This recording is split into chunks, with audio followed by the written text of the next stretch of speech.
Chapter 51 Zurich, Thursday, December 4, 8 p.m. The cold winter night had fallen, snuffing out the brief twilight. It had begun to snow, a soft, wind-blown powder that dusted the city.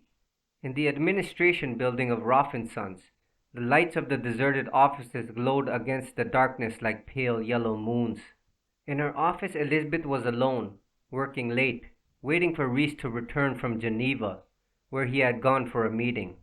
She wished that he would hurry. Everyone had long since left the building. Elizabeth felt restless, unable to concentrate. She could not get Walther and Anna out of her mind. She remembered Walther as she had first met him, boyish and handsome and madly in love with Anna, or pretending to be. It was so hard to believe that Walther was responsible for all those terrible acts. Elizabeth's heart went out to Anna. Elizabeth had tried several times to telephone her, but there had been no answer. She would fly to Berlin to give her whatever comfort she could. The telephone rang, startling her. She picked it up. It was Alec on the other end of the line, and Elizabeth was pleased to hear his voice. "You've heard about Walther?" Alec asked. "Yes, it's horrible. I can't believe it." "Don't, Elizabeth." She thought she had misunderstood him. "What?" "Don't believe it. Walter's not guilty. The police said they've made a mistake. Walther was the first person Sam and I checked out. We cleared him. He's not the one we were looking for." Elizabeth stared at the phone, filled with a sense of confusion. "He's not the one we were looking for?" she said. I don't understand what you're saying," Alec replied hesitantly. "It's awkward doing this over the phone, Elizabeth, but I haven't had an opportunity to speak to you alone." "Speak to me about what?" Elizabeth asked. "For the past year," Alec said, "someone has been sabotaging the company.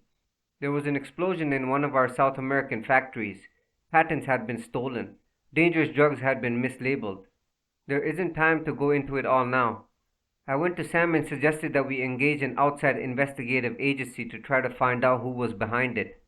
We agreed not to discuss it with anyone else. It was as though the earth had suddenly stopped and time was frozen. A dizzying feeling of déjà vu swept through Elizabeth. Alec's words were coming through the telephone, but it was Rhys's voice she was hearing. Rhys saying, "Someone has been sabotaging Roffe and Sons. It was done very cleverly, so that it seemed to be a series of accidents. But I began to see a pattern. I went to Sam with it and we decided to hire an outside agency to investigate." Alec's voice was going on. "They finished their report and Sam took it with him to Chamonix. We discussed it over the telephone." Elizabeth could hear Rhys's voice saying, "Sam asked me to come up to Chamonix to discuss it with him. We decided to keep it just between the two of us until we could find out who was responsible for what was happening." Elizabeth was suddenly finding it hard to breathe. When she spoke, she tried to make her voice sound normal. "Alec, who else knew about the report beside you and Sam?" "No one. That was the whole point. According to Sam, the report showed that whoever was guilty had to be someone high up in the company, the highest echelon. And Rhys had not mentioned being in Chamonix until the detective had brought it up." She asked slowly, the words dragged out of her. "Could Sam have told Rhys about it?" "No. Why?" There was only one way Rhys could have known what was in the report. He had stolen it. There was only one reason he could have gone to Chamonix: to kill Sam. Elizabeth did not hear the rest of what Alec was saying. The roaring in her ears drowned out his words. She dropped the receiver, her head spinning, fighting off the horror that was starting to engulf her. Her mind was a series of chaotic, jumbled images. At that time she had had the Jeep accident. She had left a message for Rhys that she would be in Sardinia, the night of the elevator crash. Rhys had not been at the board meeting, but he had appeared later when she and Kate were alone. "Thought I ought to give you a hand." And soon afterward he had left the building. Or had he? Her body was trembling now. It had to be some terrible mistake. Not Rhys. No! It was a scream in her mind. Elizabeth rose from the desk and on unsteady legs walked through the connecting door to Rhys's office. The room was dark. She turned on the lights and stood looking around uncertainly, not sure what she expected to find. She was not searching for evidence of Rhys's guilt. She was looking for evidence of his innocence.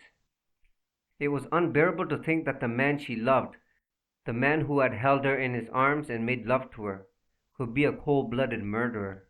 There was an engagement book on Rhys's desk. Elizabeth opened it, turning the pages back to September, to the holiday weekend of the Jeep accident. Nairobi was marked on his calendar. She would need to check his passport to see if he had gone there.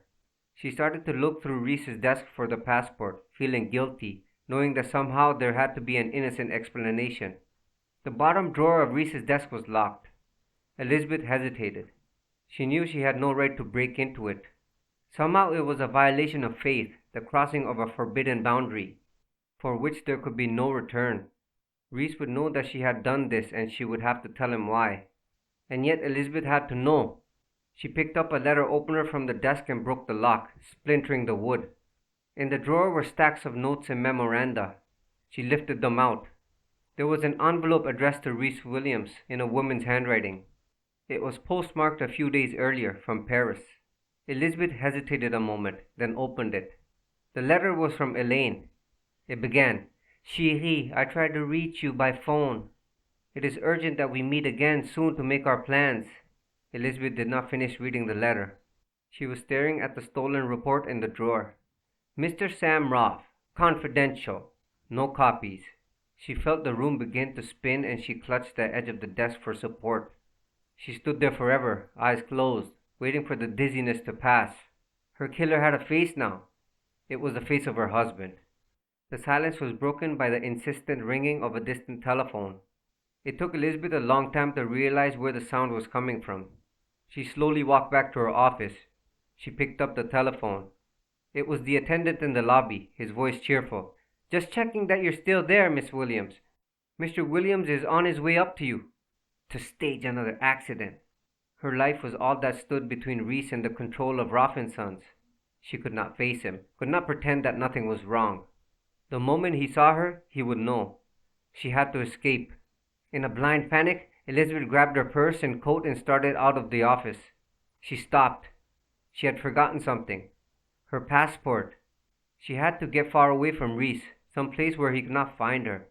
She hurried back to her desk, found the passport and ran out into the corridor, her heart pounding as though it would burst. The indicator on the private elevator was swinging upward. 8, 9, 10. Elizabeth began racing down the stairs, running for her life.